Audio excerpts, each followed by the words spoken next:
Before you begin, remove the base enclosure, wireless module, and hard disk drive assembly. Removal. Important: make careful note of the routing of the USB board cable for later replacement. Disconnect the USB board cable from its connector on the system board.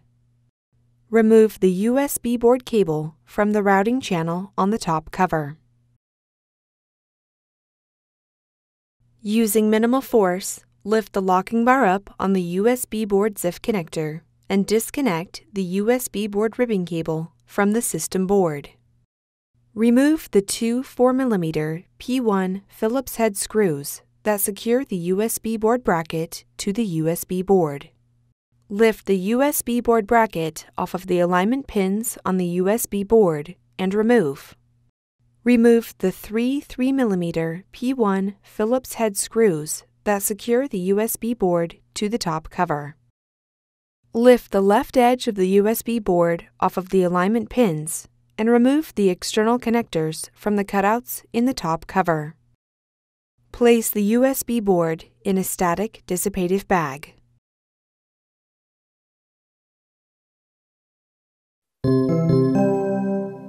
Replacement. Remove the USB board from the static dissipative bag. Tow the external connectors on the USB board into the cutouts in the top cover and lower the USB board onto the alignment pins.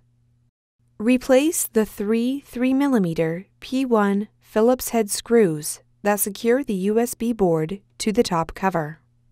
Place the USB board bracket onto the alignment pins on the USB board.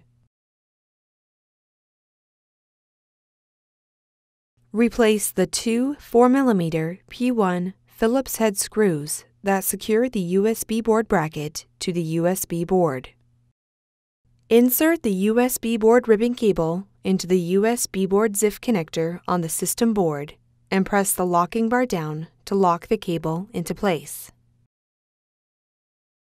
Connect the USB board cable into its connector on the system board. Route the USB board cable through the routing channel on the top cover.